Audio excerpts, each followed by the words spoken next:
দেশে গণতন্ত্র প্রতিষ্ঠায় সবাইকে ঐক্যবদ্ধ থাকার আহ্বান জানিয়েছেন বিএনপি মহাসচিব মির্জা ফখরুল ইসলাম আলমগীর। ঠাকুরগাঁওয়ে এক অনুষ্ঠানে এই আহ্বান জানান তিনি। এদিকে রাজধানীতে এক অনুষ্ঠানে বিএনপির স্থায়ী কমিটির সদস্য আমির খসরু মাহমুদ চৌধুরী জানিয়েছেন, দ্রুতই দেশে ফিরবেন দলের ভারপ্রাপ্ত চেয়ারম্যান তারেক রহমান। তাকে বরণ করতে সব ধরনের প্রস্তুতি নেওয়া হচ্ছে। শুক্রবার বিকালে ঠাকুরগাঁয়ের শহীদ মোহাম্মদ আলী স্টেডিয়ামে মির্জা রুহুল আমিন স্মৃতি ক্রিকেট টুর্নামেন্টের ফাইনাল খেলা ও সমাপনী অনুষ্ঠানে প্রধান অতিথি হিসেবে অংশ নেন বিএনপি মহাসচিব মির্জা ফখরুল ইসলাম আলমগীর। বলেন, দেশের স্বার্থেই ক্রীড়াঙ্গন রাজনীতিমুক্ত হওয়া উচিত। ২৪-এর গণ অভ্যুত্থানকে কাজে লাগিয়ে দেশে গণতন্ত্র প্রতিষ্ঠা করতে সবাইকে এগিয়ে আসার আহ্বান জানান তিনি। একটা গণতান্ত্রিক একটা পরিবেশ সৃষ্টি করবার জন্য, গণতান্ত্রিক রাষ্ট্র গঠন করবার জন্য এবং সবাই ঐক্যবদ্ধভাবে বাংলাদেশকে নতুন করে গড়ে তুলবার জন্য যে পরিবেশটি নতুন করে সৃষ্টি করা হয়েছে, সেজন্য নিশ্চয়ই নিঃসন্দেহে আমরা তাদেরকে ধন্যবাদ এবং কৃতজ্ঞতা জানাবো। একটা কথা আমাদের সবসময় মনে রাখতে হবে যে দেশটা আমার, এটা অন্য কারো নয়। এই দেশটাকে গড়ে তোলার দায়িত্ব আমাদের।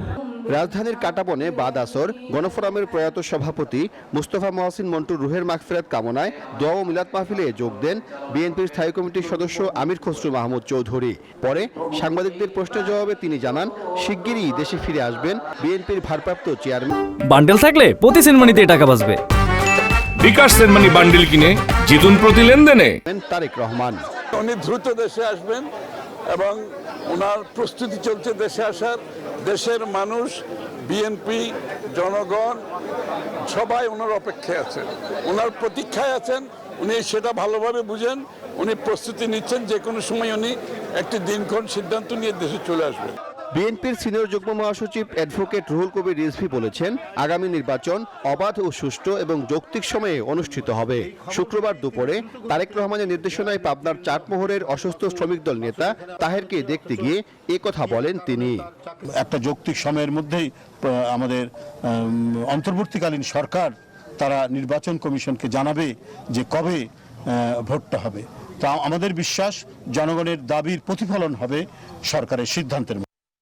এদিকে জাতীয় প্রেস ক্লাবের সামনে এক অনুষ্ঠানে বিএনপি চেয়ারপারসনের উপদেষ্টা মোয়াজ্জেম হোসেন আলাল বলেন, অন্তর্বর্তী সরকার 10 মাসে পদে পদে জনগণকে হতাশ করেছে। 10 মাসও প্রায় শেষ হওয়ার পথে আপনারা তেমন কিছু জনগণকে দেখাতে পারেননি। হতাশ করেছেন মানুষকে পদে পদে। জিনিসপত্রের দাম কমে নাই, গ্যাসের সংকট অনেক বেশি হয়েছে, বিদ্যুতের লোডশেডিং বেড়েছে। প্রশাসনের বিভিন্ন পর্যায় থেকে ফেসিবাদের দোসরদের অপসারণ না করলে বিএনপি তাদের তালিকা প্রকাশ করবে বলেও মন্তব্য করেন মোয়াজ্জেম হোসেন আলাল। সাইফুল ইসলাম, নিউজ 24, ঢাকা।